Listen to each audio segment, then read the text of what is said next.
Podcast. You mentioned that Rufus was touring there on the tail end of having put out the Atlantic recordings, and you mentioned that it took courage to stand up and play his music in different places and stuff like that. And is that the name of the album? Is it called Courage, the Atlantic recordings? Well, his first album was Bagpipe Blues, and then he had he came out with Scotch and Soul, and then he had a tribute to Courage, and then King and Queens. But the tribute to Courage, the theme song from there, a tribute to Courage, he dedicated that in terms to John F. Kennedy and the people of courage who inspired him, Muhammad Ali, and a lot of other people who inspired him during his journey. That was a dedication album in terms of people who were demonstrating courage.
When he did his final recording with the French label, and they came over and recorded Dad from Paris, they said, "We want to hear a tribute to Courage. We want to hear it." They loved that song love that one, huh? in Paris. They said, "We want to hear a tribute to Courage."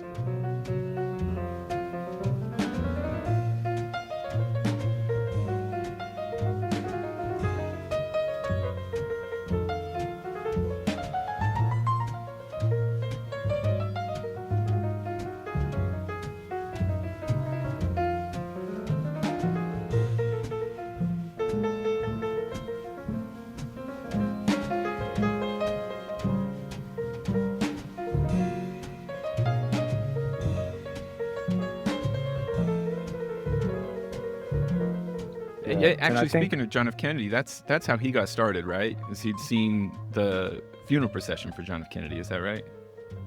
That Correct. Included bagpipes. I should be clear. How he got started, interested in playing the bagpipes, not like he was obviously already a musician at that point. Correct.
Oh, yeah, I was just gonna say that Courage, the album that you've been referring to, James, is the anthology of Rufus's works collected on Atlantic Records. So it's a sort of a summary of his recordings while he was on the label that I was see. They released. gathered those Yeah, together. yeah, and so that is Courage, the Atlantic Recordings, which is a retrospective of Rufus's work while he was with that label. Gotcha. Not to be confused with a tribute to Courage, like you were talking Which about there, America. Correct. Gotcha. Well, and on that collection, it also is you mentioned Scotch and Soul. Do you think that might be if you had to pick like one track that is Rufus's most popular at present? Is Scotch and Soul at least in the running as possibly one of the most listened to tracks? Maybe I'm way off with that.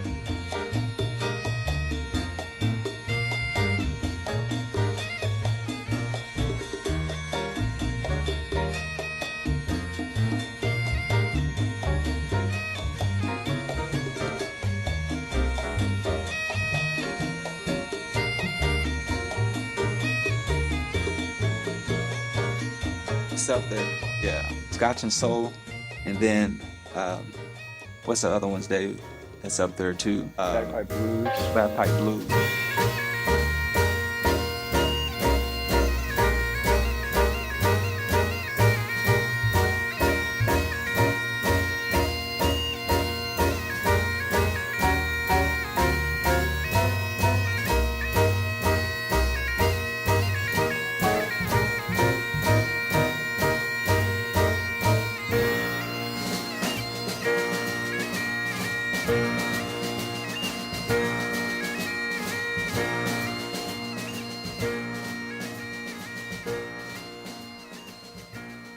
Do you have a favorite? Like looking back, I guess I should ask you too, America. Did you get to see him performing live a whole lot, or was he doing a lot of his performances overseas? And so as far as seeing him live, as sitting in the audience in the crowd, did you get to do that a lot as a kid, or was that kind of a rare treat?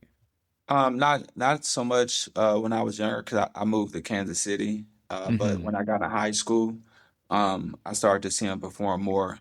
Dad was, of course, he was in Philadelphia, and I was in here in Wyandotte County, Kansas City, Kansas. So he Hmm. always used to send his different recordings down to us, and because during the time we moved to Kansas City, I mean, this was in 1987, so I was only 5 years old, and I Mm. mean, it was five of us that moved, and my oldest brother Messiah stayed with him to tour with Hmm. him and to study music. But I remember when we had to talk to him, we had to go to the payphone, and Mom had to put a quarter in the Hmm. payphone, put quarters in.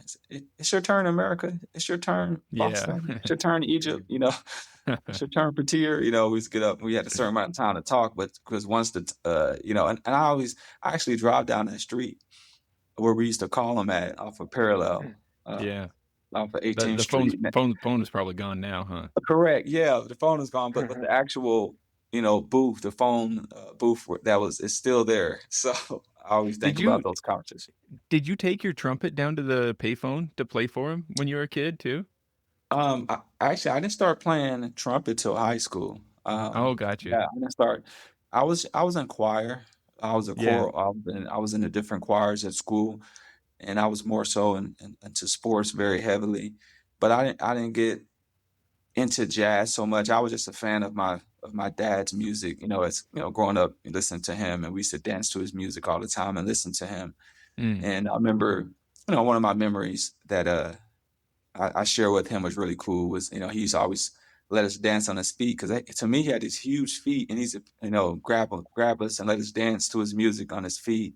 Yeah. And he used to let us play his bagpipes. I mean, well, try to blow him up. He said, "Come here, Sure, America, sure. blow him." So I blow up the bagpipes. And I couldn't get any air in him, of course, only Yeah. 5 years old. But Yeah. to me, he was a giant in so many aspects. But Did he that took add me on to it when you went and tried to blow him up and you couldn't? You're like, "Wow, dad must be really strong, like, must have yeah, real big right. lungs." Yeah, to me, it was like to me, I was like, this guy's a giant in my eyes because Yeah. I couldn't get any air in the bag, but he would Yeah. try to let me, blow him up when I was younger.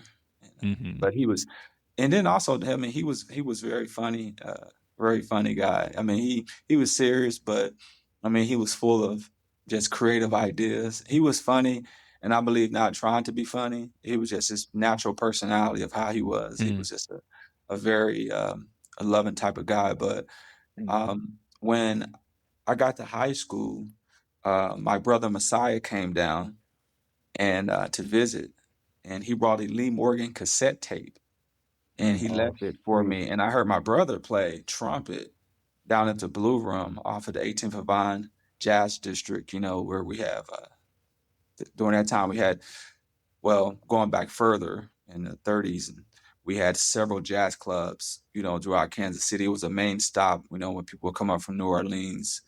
They would go to mm. St. Louis and Kansas and go up to Chicago, up to New York.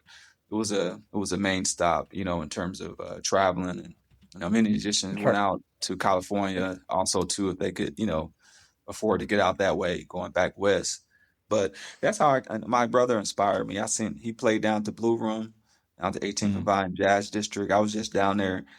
Matter of fact, last night, one of In Kansas City? our in Kansas City, Kansas, it was a CD release party about Childish Yeah. O'Neal, the little brother of Harold O'Neal, who is, Oh, I know the movie Soul. Jean Baptiste had the lead part, and Harold O'Neal had the other secondary part. Plays. He's a Oh, phenomenal piano player who was so gracious to record a song from my album, Spiritual Warfare, the first album. But actually, the song that we recorded, the album Spiritual Warfare, came out in 2017.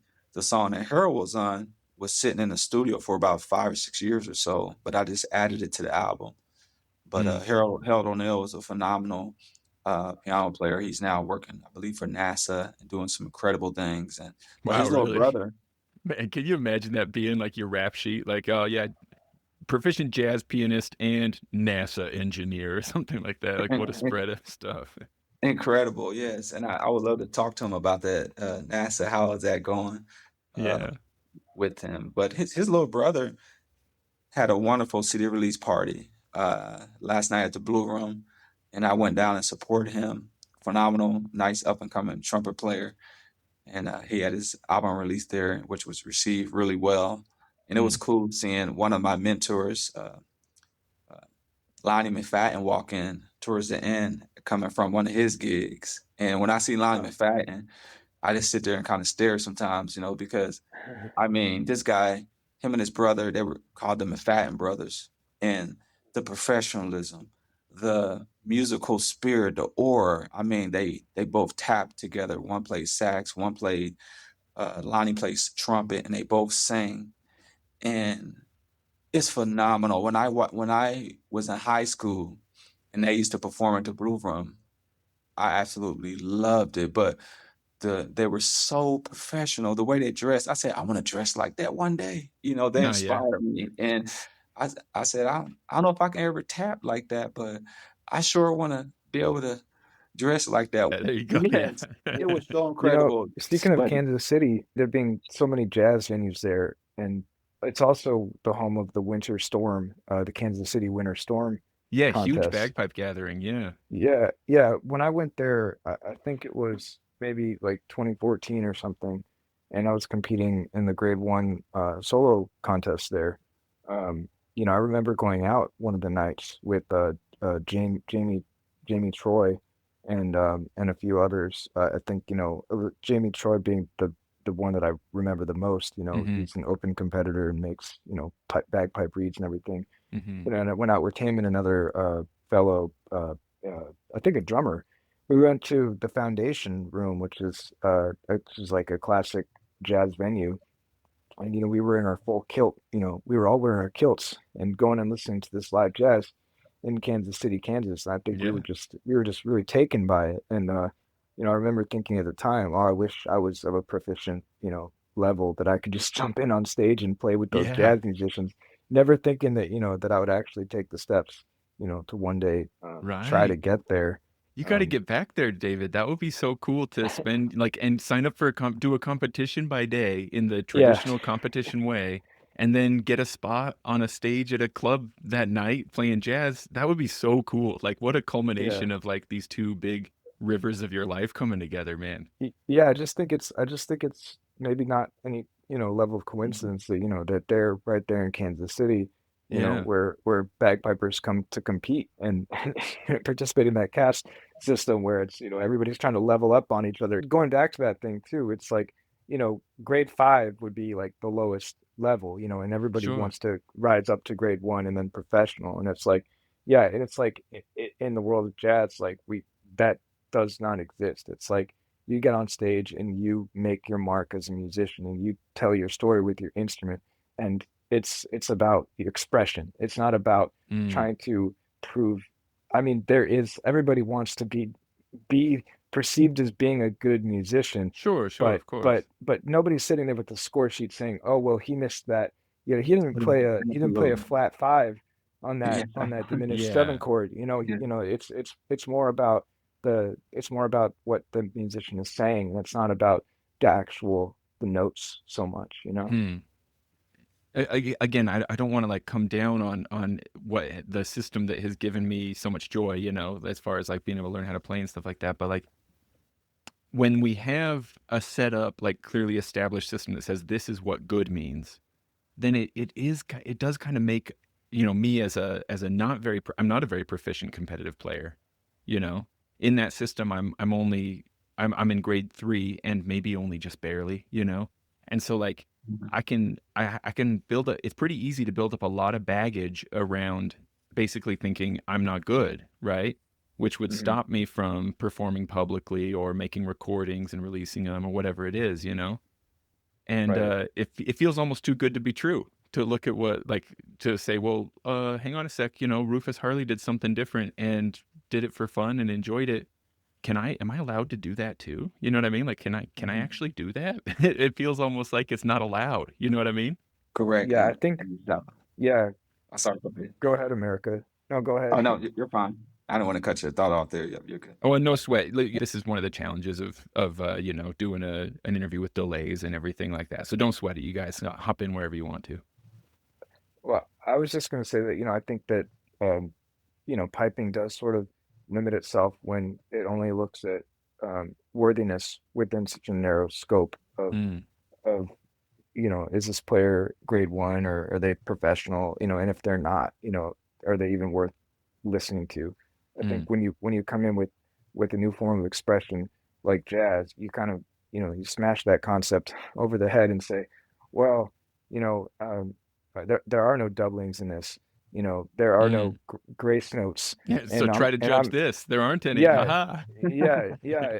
yeah, and it's more about the expression, and it's not so much about the technicality, Mm. which we spend so much time focusing on, um, as a traditionalist. Speaking of like narrow limits and like lack of choices and options, this is kind of a different angle on that. But I'm curious if you guys have any thoughts about Rufus using the bagpipes for jazz, specifically looking at how few readily available notes there are on the instrument. And like obviously Rufus figured out ways to get other notes out of the instrument, but still, like if you hold up a chanter next to a saxophone, like right out the gate, you've got a lot more options with the saxophone as far as just like, you can move your fingers here to make different tones. And like that can feel very limiting where it's like, I've only got so many notes. But then sometimes when there are limitations in place, that's kind of an opportunity for creativity. It's like, all right, well, if I'm going to say, let's see what I can do with 100 notes versus let's see what I can do with 7 notes. You know what I mean? Like maybe there's some opportunities for creativity that actually come up uniquely because this instrument has fewer readily available options. Do you think there's anything to that?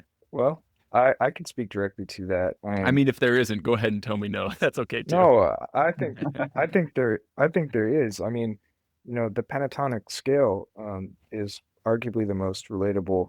Pentatonic minor scale is the most relatable 5 notes in music, and so Mm, many um, melodies and ideas have been expressed using just those 5 notes. And I think one thing that Rufus did was that he unlocked the pentatonic minor scale in B flat on the bagpipe. That was his main mode of improvisation. Was I think the large majority of his solos were utilizing those 5 notes in the B flat minor pentatonic scale. I think I can remember you mentioning, David, when you were like really focusing on trying to get comfortable in that mode. Hmm. Yeah, yeah. It's the thing is it's got the C natural in it, which Mm, most, that's considered not appropriate and not traditional to play that note in our traditional Scottish repertoire. right. We It's a say C, but what we mean is C sharp, right? well, that's a whole other Maybe we don't topic. go into that. Yeah, that's fine. Yeah, I'm just saying, like, like Andy Rennock's Ferret, for example, by Gordon Duncan, is a Yeah. trad tune that incorporates the C natural, you know, and but you never hear that tune in a competition circle because Right. it's a wrong or a false note. Yeah. Um, Yeah. but Shoot, we Rufus, even refer to that as false fingering, don't we? we do, yeah. But Rufus's entire, um, that's the entire foundation for his language. The It's pentatonic integral to what minor. he's doing. Yeah. Yes, the pentatonic minor scale, which incorporates that C natural. It's his entire mode of expression Yeah. for his solos. I feel like this is a good time to pull in another track. I'm trying to think of a good excuse to do so. Do you guys have any favorites? We could even just do a hard cut to a track right quick here. Some of them that we talked about in our chat previously. We haven't touched on Crack from Recreation of the Gods or um Love Supreme from Keys of Justice. Flute Bag, Alfie's Theme, Hypothesis.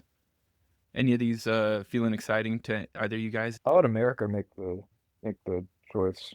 I was gonna say that to James. I was gonna say I was gonna let you pick. Because Well, they all got great things out that I love about them.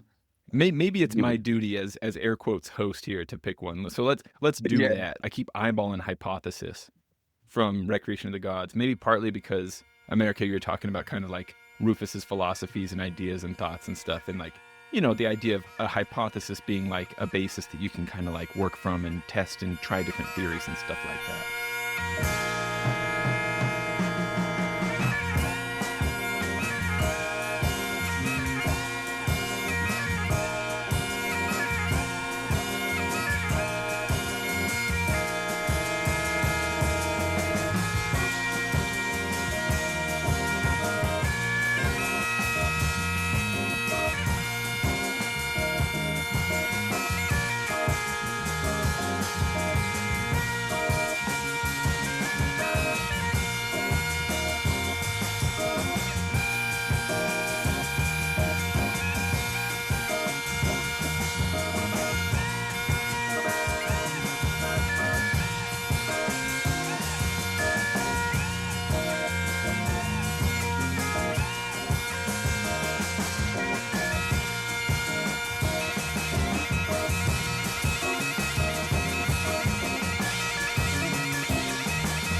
he did that album. I know in New Jersey with they were all musicians out of New Jersey, and the album was incredible from my Mm. perspective.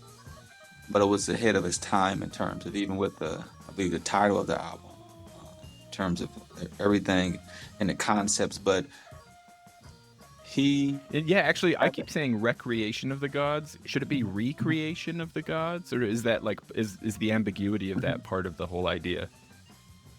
yeah. So the recreation during that time, the original cover is you'll see some children on the cover, and that's when he was coming back from, of a stint of not doing a lot. He was in as a father.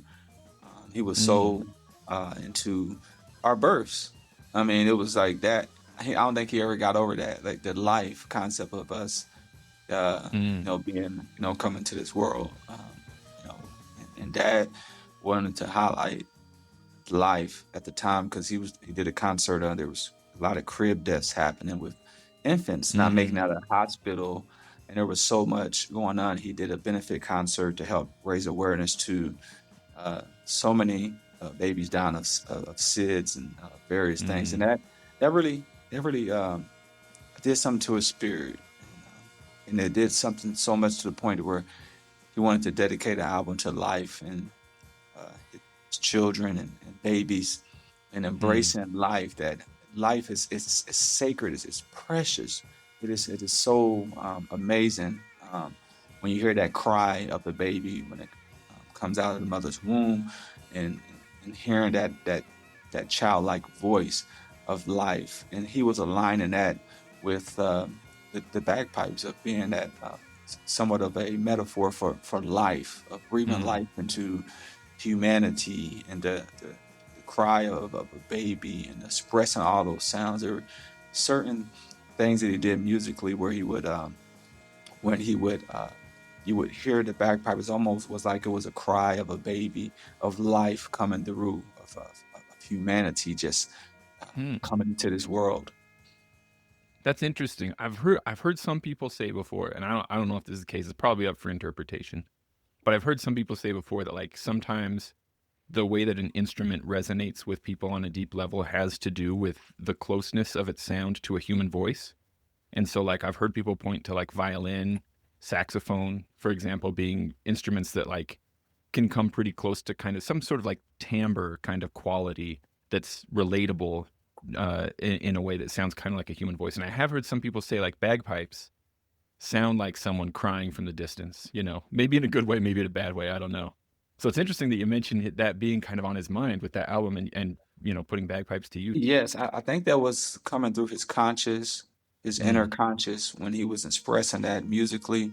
And I think the album he did with Laurie Anderson, Big Science, he did a couple of songs in there where it sounds as if it was a baby crying. If you hear that song on their Sweaters.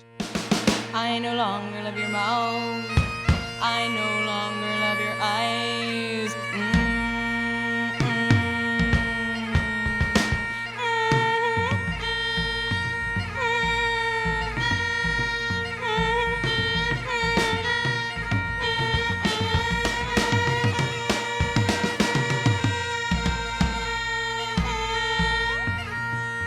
I no longer love your eyes. I no longer love the color of your sweaters. I no longer love it.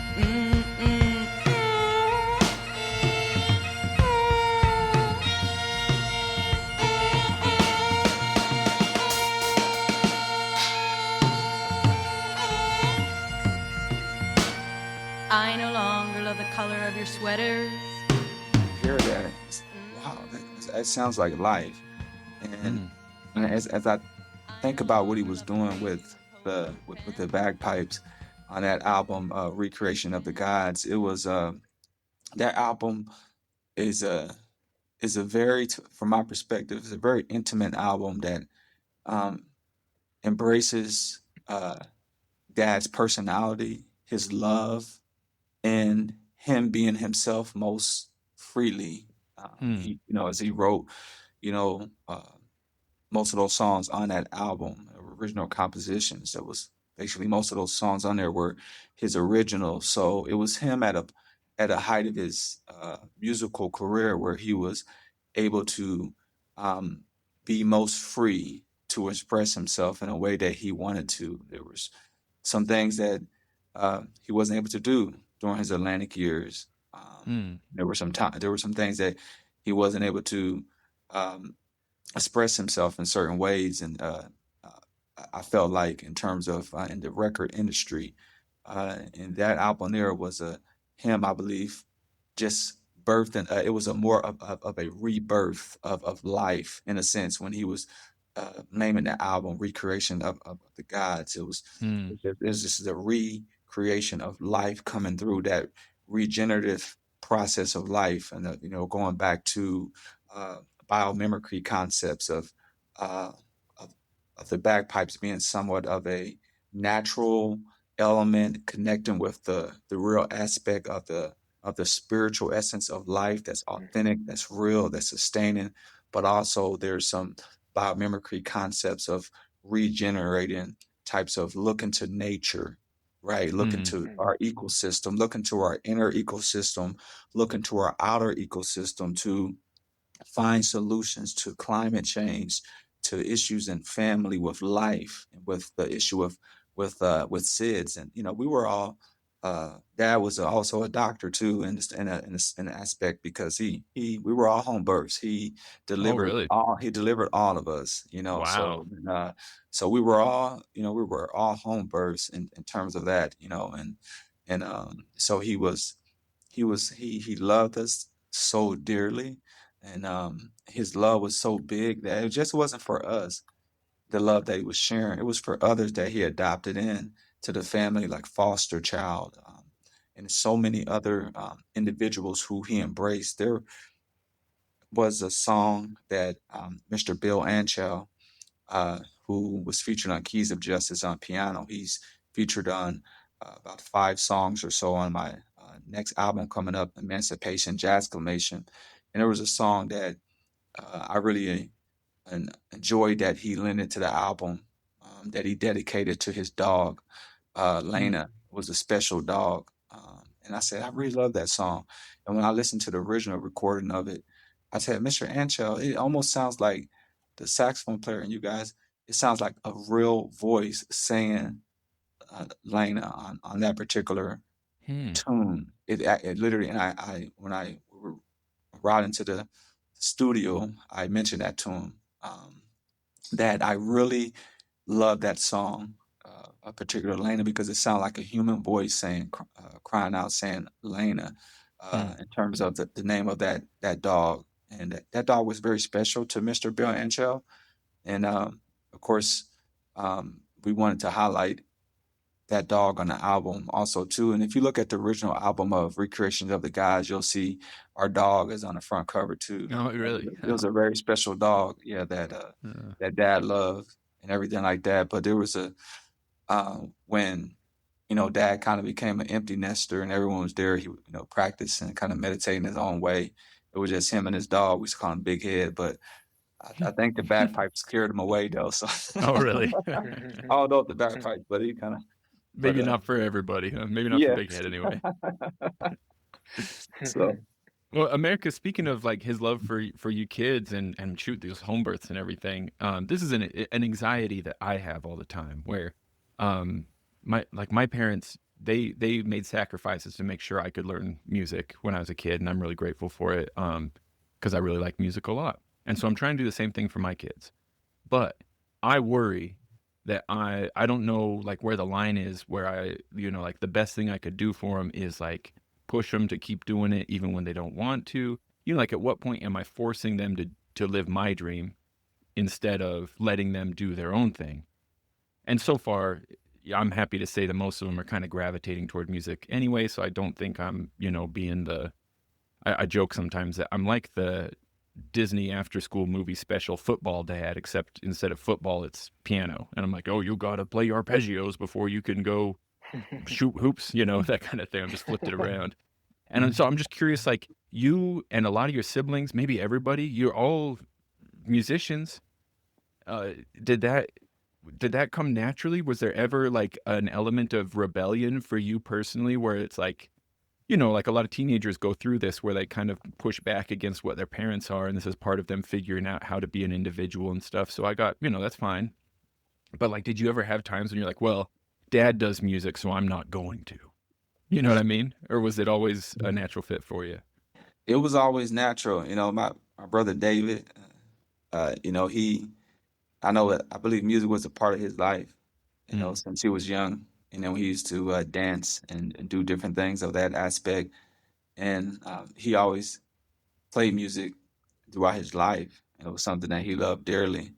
and and I just love how my brother David embraces this the whole concept of life, the bagpipes and music. And speaking of Messiah, he didn't want a trumpet. I mean, you look at the Christmas picture uh, when we were all little, and I got a car. I was all happy, little race car, and Messiah was the oldest. He's holding up his trumpet. He was mad. It's like, he got a trumpet for Christmas. He was mad, huh?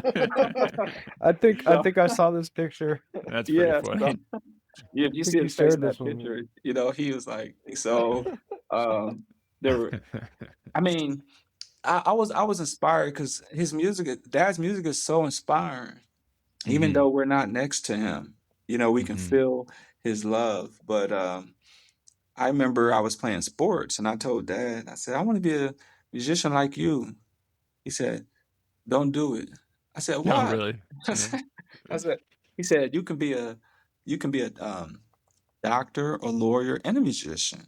He said, Yeah. don't subjugate yourself to one area. Mm, And sometimes in life, we will put individuals mm, in a box and say, you just have to do this in order to do it Mm. well. And I understand that there has to be balance, but I, Dad wanted me to not only become proficient in this music, but he said, go on and embrace other avenues of life, in which, I've been in education since I've been 19 years old. I always was kind of act like I was a teacher. I was trying to mimic the minister. I would go home in the community and try to mimic the minister. I would Mm. come home and I would mimic some of my famous coaches in high school. Mm.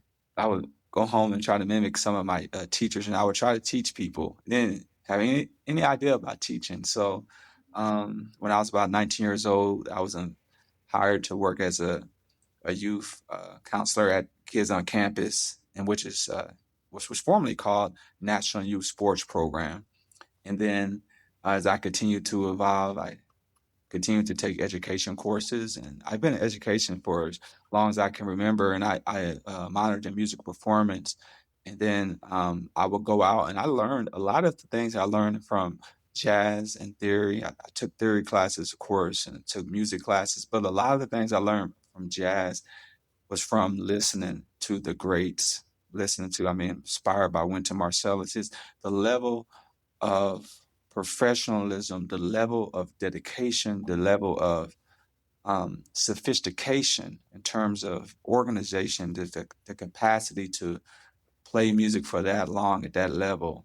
His Mm. whole family, Branford Marsalis, when I met him, it was just so inspiring to see what they're all doing, and Delphi Marcellus. So for me, I wanted to play music, but I was naturally talented in sports, and that's what earned me a scholarship to go to college. Many people thought I was going to become a professional football player at one point in my football Wow. journey. Yeah. Uh, Wow. and you so made it to the Hall of Fame, right, America?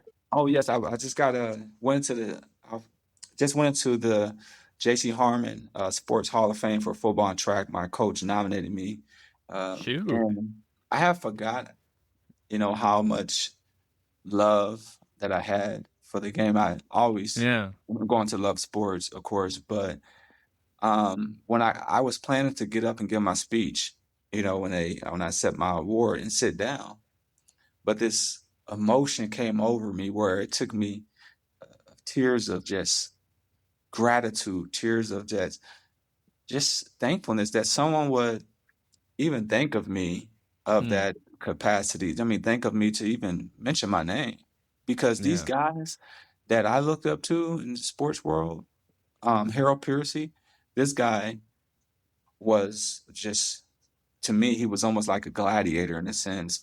I mean, he played in the Kansas Shrine Bowl game, and he um, dated my sister, my older sister, Patir, and so Okay. I rode with him all the way to. I was in middle school at the time, and rode with him all the way up to the Shrine Bowl game, which was in Topeka, I believe, at the time. And I saw he had rolled in the car with his football pads. And when I was in middle school, we used to watch when our games were over. our practice was over, were allowed to watch the high school players play football, and I watched Mm-hmm. him play football, and I was like, wow, I want to play football like that guy. He played strong safety, went on to Missouri, and then I believe he made it to San Francisco 49ers, all the way down to the final cut, and then he went over to Europe, I believe, to play football. But I mean, he was incredible. But there were people before him that's in that Hall of Fame list. We had another individual who played, in the NFL for many years, and if you look at the list of people, and the last thing in my mind was thinking that I was a Hall of Fame candidate to be in the J.C. Harmon Sports Hall of Fame. My former coach, Troy Hodges, who passed away of leukemia many years ago, started the J.C. Harmon Sports Hall of Fame to highlight individuals who were showing great character as human beings, but also great athleticism. And I remember during a time when he was dealing with leukemia, I had got a call, uh, and they wanted to talk to me about my coach. And I was just so emotional that he was, had that leukemia. But I finally got my student teaching approved to do student teaching in South Chicago, and I found out that they found a hospital, him and his wife, Mrs. Kathy Hodges, to where he can get his treatment at. So it worked out really well because um, I was doing my student teaching in South Chicago, staying in Hyde Park, and then my coach Hodges, he actually came up to get some treatment, and we were able to, hang out and do Mm. some really cool things together and have lunch. But they did find a donor for him, one of his brothers, but he eventually passed, but away. But they left behind. He left behind a vast body of work. He was a phenomenal math teacher, a football coach who helped start the Kansas Missouri Wrestling Classic, who helped start the Kansas Missouri All Star football game between Kansas Mm. and Missouri, and he was just a wonderful guy. I mean, he would invite in um, senior athletes periodically throughout the year to have dinner in his home. And I didn't realize that he had this whole room that was a shrine of all of players he had coached going back to the 70s, Mm. uh, and players who went on to Division One, and people who went had trials for professional teams, and also individuals who were just notable in life. And but again, I was very grateful for that particular honor to go into the J.C. Harmon Sports Hall of Fame, and I want to say thank you to my um, coach Hodges. I know he's sustaining in the heavenly realm, but to his wife Kathy Hodges for just working so hard to keep the Jason Harmon Sports Hall of Fame going each year. And my sister recently went in for actually for this year for the Jason Harmon Sports Hall of Fame, and she went in for volleyball and Mm. track. And I always looked up to my sister for tier. I was always chasing after her in track because she was always faster than me. I was trying to beat her. Literally. Yeah, I got you. Yeah. But we do have some of the dad's children, David, myself, and then of course Messiah and Miles, who are doing some phenomenal work in the music world and trying to hold Mm-hmm. things together. And then Noah even explored some things musically, but she's working really hard to keep the Rufus Harley Foundation together. And I know sending a warm congratulations to her with her new addition, uh, with her son and lovely husband, who are working collaboratively to help grow the Rufus Harley Foundation. So Mm. I'm grateful for how far that we have come by faith. James and David, and again, as I mentioned earlier, this is just one small step for man, one giant leap for humanity, and we're just scratching the surface. We're just getting started. I love thinking about how like all of this, like your coach recognizing you. I love thinking about how like this all maybe speaks to something that's like deeper and bigger than just the expression of Rufus's music via his, jazz bagpipes and saxophone and everything else as well. It's like, it seems like Rufus had this underlying idea that you've talked about of like togetherness, peace, freedom, and that can express itself in music. And it could express itself when you're doing sports, and it can express itself when you're interacting with other humans in general. And I like that kind of idea. That's lovely. Do you already have a date set up for that album release, or is that kind of in the works still at this point? Yes, we have about 8 compositions that are recorded. Of course, David's featured on the album, uh, and he was there from the beginning of actually the name, the title track of the album, Emancipation Jazz Clamation. Is David's featured on Mm. bagpipes, and he's also recording some of his original work on there. The date that we're aiming for is around September-ish, Okay. around that time to have the release date later in September. We were pushing for August, but there's 2 more compositions that need to be recorded. But the album is pretty much complete. We're in the process of writing the album liner notes and Mm-hmm. mastering some of the music and just making sure everything is good to go in terms of for the final completion of these final 2 songs that we want to do. There's a song particularly I want to pay tribute to. That's a tribute to a girl by the name of Madison. I met her mother, who's an art teacher outside of the Kaufman for Performing Arts in downtown Kansas City, Missouri, many years ago, and her daughter actually, I believe, she'll be receiving a Good Samaritan Award because she was only around in her teenage years. She jumped into a lake to save her brother, Mm. um, and she risked her own life to save her brother. And they have a foundation in Madison's memory. And I told her mother after learning about her story that I wanted to pay tribute to Madison and her bravery and her courage and what she did to risk her life for her younger brother. And so that is I have a string piece in particular that I want to that I'm that's in the process of where I would like to dedicate that to Madison to make sure that Mm. her story is told and her story is remembered. And her act of courage and bravery is withstands the test of time. The album Emancipation Jazz Clamation is actually a continuation of spiritual warfare, but I'm highlighting a forgotten community. The name of it is called Quindurl. It was a free township here in Kansas City where the enslaved blacks would escape slavery from Missouri and go to Quindurl, Kansas, and they established a free township known as Quindurl City, which and it started in 1857. And Mm. later, the town charter was revoked. It was supposed to be a mirror town of Lawrence, Kansas, where the University of Kansas at. David and I had a live performance gig out there a few years ago for Black History Month in a Woodruff auditorium, which was received really well. It was the same time during the KU basketball game, so our numbers Oh. were Oh down, but yeah. yeah, so we didn't have as many people as students as we wanted to come, but they did say that we were invited to come back and perform again in the future. Hopefully, with this next album coming out, we'll get some live performances uh, at some more venues. But Quindurl, which means bungle sticks, which means we're stronger together. Uh, Oh, this gotcha. particular town was a Native American name. It was established there right in Wyandotte County. Uh, was Wyandotte originally a Native American tribe that migrated from Canada, and then they were based out of Ohio, and they were promised land allotments there in Quindurl, Kansas.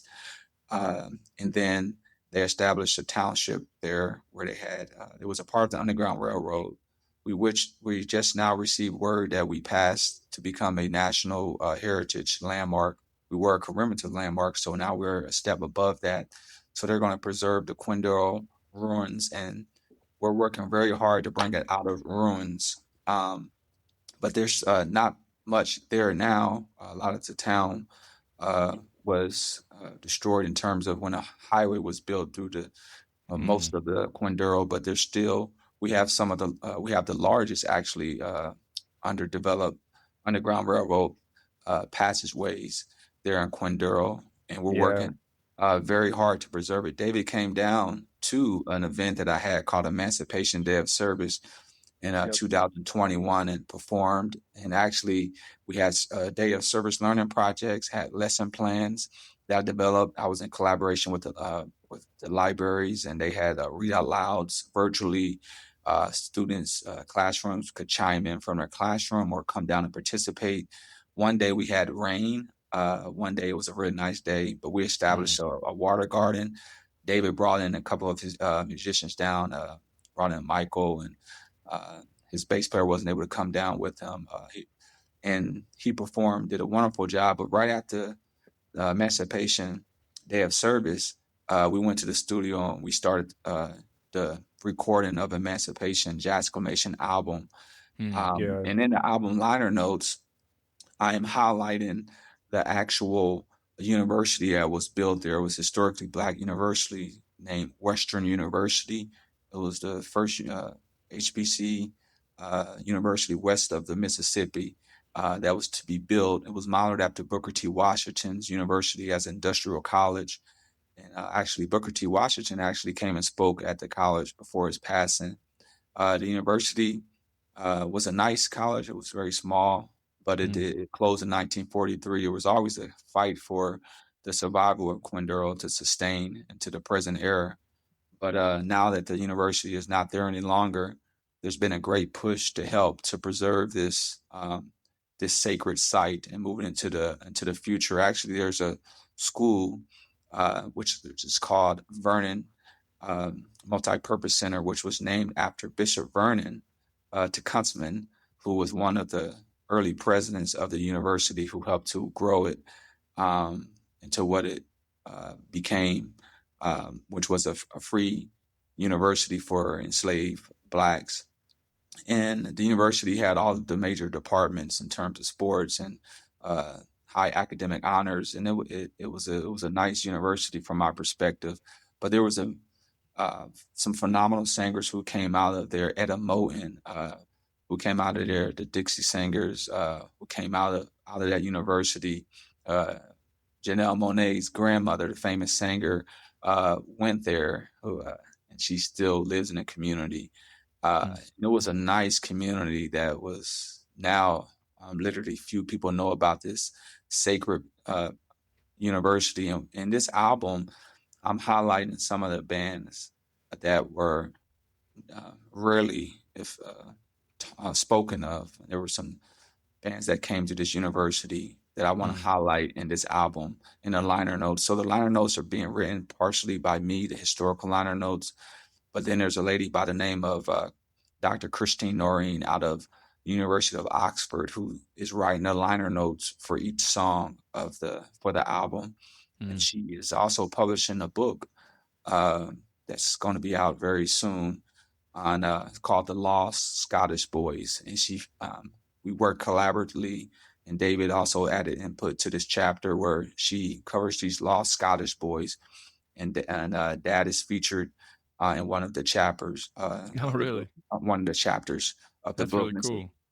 So we're really grateful for it, that release of that book coming out, The Lost Scottish Boys, and I'm anticipating that the album Emancipation Jazzclamation will be received well by the community, and that it will fly and soar. This is a collaborative project. I featured the great Bobby Watson, alto saxophonist who played with Art Blakely and the Jazz Messengers, and went to Marcellus, and he's a phenomenal human being, retired educator from UMKC, jazz educator. I featured Greg Tardy on tenor saxophone, who's out of the University of Tennessee, who's a guy who I call him my big brother, who's such a wonderful man of faith.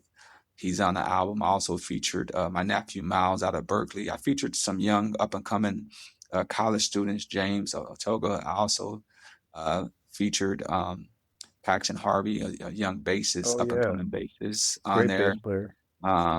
Ernest Milton, who's a phenomenal young saxophonist who turned professional as a teenager, who featured on there.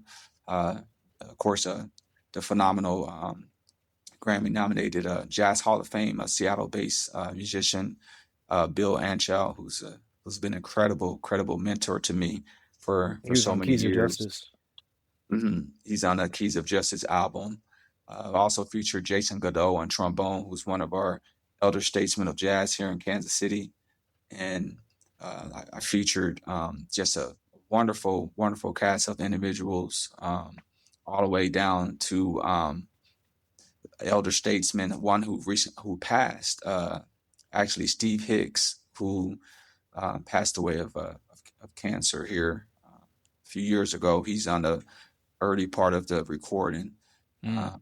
I featured just some wonderful, wonderful musicians on the album that you'll get a taste of, or a mixture of sounds, a mixture of texture.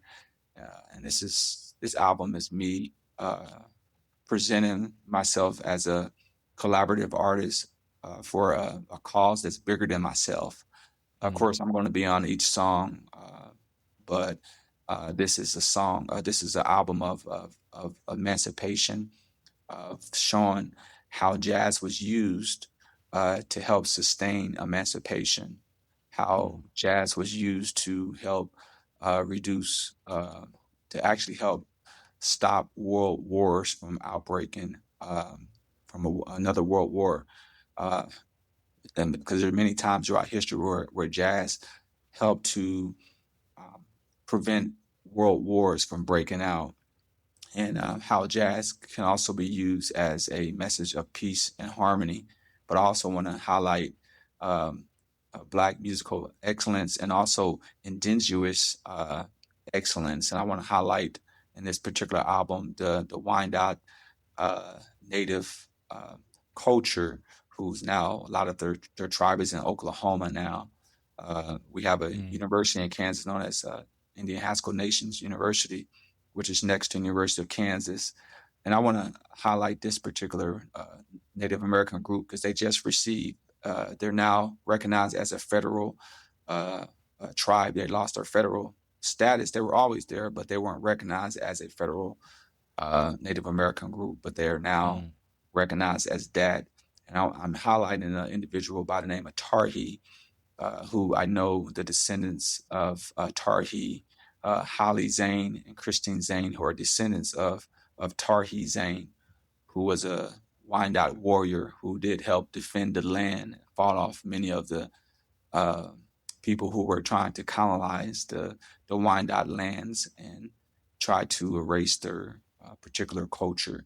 So I'm highlighting a lot in this particular album, and I'm hoping that this album will be received to the point to where we can get more people who would like to help support the um, Quindaro cause of helping to bring it out of ruins so that it can be a flourishing community again to where it can thrive. I mean, this university there had its own post office, had its rail car, it had its it was rooted in faith principles. It was rooted in collaboration. It was rooted in love and togetherness. And looking at how the community was during that time when it had the university was absolutely incredible.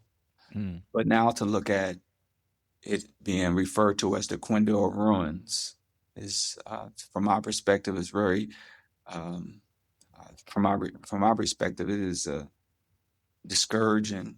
Not only discouraging, but I believe that it is needs to be um, preserved into the future so that it can be recognized as a place where various cultures can come together to unite for a common cause of peace, humanity, and inquiry. And as you go down to the Quindale ruins, you'll see a statue standing high and tall that used to sit in the middle of the entrance of the campus of the university, but now is standing tall in the corner of 27th and the of 27th and Stool, where the university once existed. Statue of John Brown, The who abolitionist. risked his life, who as a child seen a black boy being beat, who he came to defense of this little black boy. And if you ever look at the statue of John Brown, New York, where he would take the blacks to go learn how to farm up in New York, John Brown. I don't know if it's referred to as a farm now, but it's up there in that area. They also have a John Brown University. But if you look at what he did and what he sacrificed to help get slaves to freedom, because he wanted blacks, not only blacks to be free, he wanted indigenous cultures to be free. He felt that slavery should be ended by any means necessary.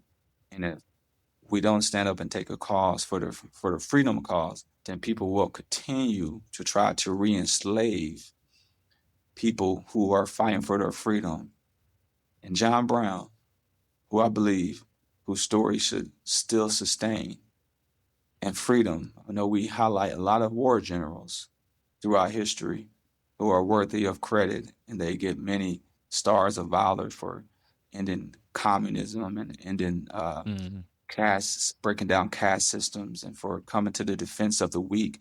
But John Brown is also a, a spiritual warrior who helped to rescue these enslaved blacks who were fighting for their lives, who came across that Missouri River and risked their lives coming across that frozen river to escape the plantation, controlled plantation system to get to freedom.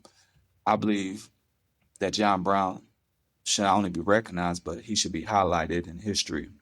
And as John Brown, took the courageous call to go to Harper's Ferry, and I know he wanted more support from many people, and he wanted Frederick Douglass to join him. And Frederick Douglass felt as if it was a suicide mission in terms of trying to break the stronghold of slavery at Harper's Ferry, where he was captured and he gave his life for a faithful cause of freedom.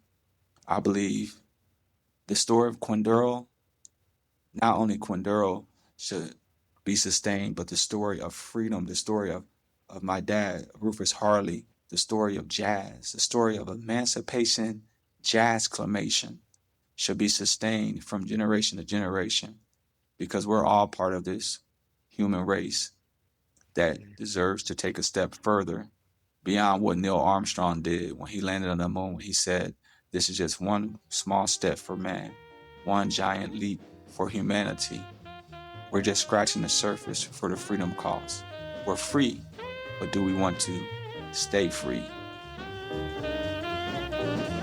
Peace and love, folks. Well, to me, what a nice way to wind up the concert with the recording of the late John Coltrane. Well, they played that at the concert, and I just left it in there because it adds just a nice touch, you know. But we received a standing ovation, Rufus Harley and son, and the Atlanta musicians. Those were Atlanta musicians, very fine brothers. And so here is your C natural. Just keep seeing what's going on, and here is a B natural. And just be natural and be yourself. Just remember the word C, S-E-E, was this note before it was spelled. Just a plain C. And this is your B. To be or not to be, and so on and so on. That is the solution. So peace and love, and take care, and thank you. Be proud to be an American.